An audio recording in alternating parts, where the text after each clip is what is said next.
আসসালামু আলাইকুম বন্ধুরা, আমার চ্যানেলে আপনাদের সবাইকে স্বাগত জানাই। বন্ধুরা, আমি আজকে আপনাদের সঙ্গে শেয়ার করব ডিম তড়কার রেসিপি। এর জন্য আমি এখানে 250 গ্রাম তড়কার ডাল নিয়েছি। এখানে সব রকম ডাল মেশানো রয়েছে। এবার আমি এটা গরম জল দিয়ে 3 ঘন্টার জন্য ভিজিয়ে রাখবো। দেখুন 3 ঘন্টা পরে কিরকম ফুলে গেছে সব ডাল। এবার আমি একটা কুকার নিয়েছি। এবার এই কুকারের মধ্যে আমি এই যে ডাল রয়েছে তড়কার ডাল, এগুলো আমি কুকারের মধ্যে দিয়ে দেব। দিয়ে এবার আমি দিয়ে দেব পরিমাণ মতো জল। এমনভাবে দেব যাতে ডাল ভালোভাবে সেদ্ধ হয়ে যায় আর জলও শুকিয়ে আসে, জল যেন বেশি না থাকে।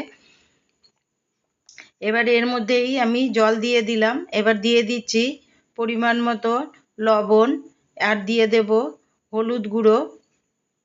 দিয়ে এবার আমি এগুলো একসঙ্গে মিশিয়ে নেব। আর কুকারের ঢাকনা বন্ধ করে আমি 4 সিটি অবধি এটা আমি সেদ্ধ করে নেব।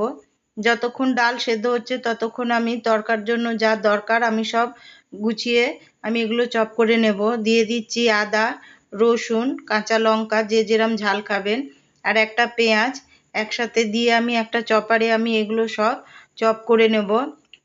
চপারে চপ করলে কি হয় বন্ধুরা, একসাথে সমস্ত জিনিস চপিং হয়ে যায়, টাইম লাগে না বেশি। দেখুন কত সুন্দর হয়ে গেছে। এবার আমি একটা কড়া চাপিয়ে দিয়েছি। এবার এই কড়াই দিয়ে দিচ্ছি পরিমাণ মতো সাদা তেল। এবার এই তেলের মধ্যেই দিয়ে দেব আমি 1 চামচ বাটার।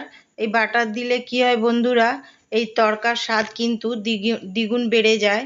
আমি আপনাদের সঙ্গে ডিম তড়কা রেসিপি শেয়ার করছি। এবার আমি এই পেঁয়াজ আর কাঁচা লঙ্কা যে কুচিয়ে রেখেছিলাম চপারে, সেগুলো আমি দিয়ে একটু ভালো করে ভেজে নেব।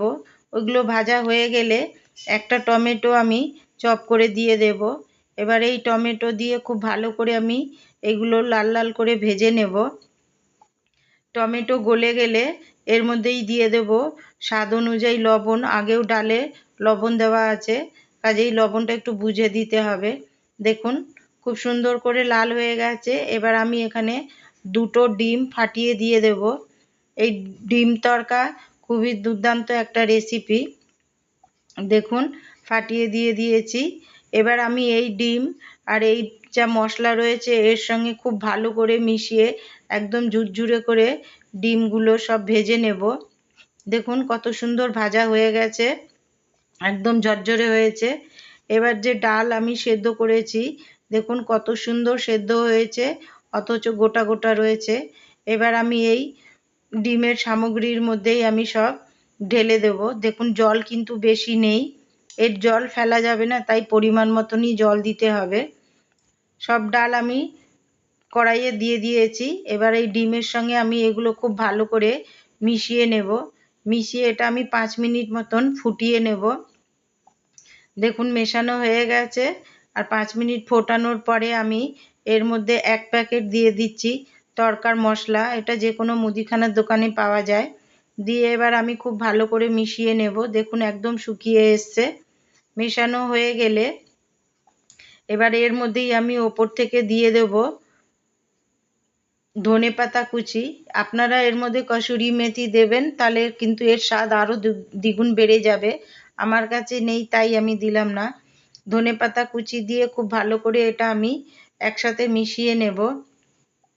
মেশানো হয়ে গেলে এটা আমি 5 মিনিটের জন্য গ্যাস সিম করে আমি ঢেকে রাখবো। 5 মিনিট পরে আমি আপনাদের দেখাবো কত সুন্দর হয়েছে।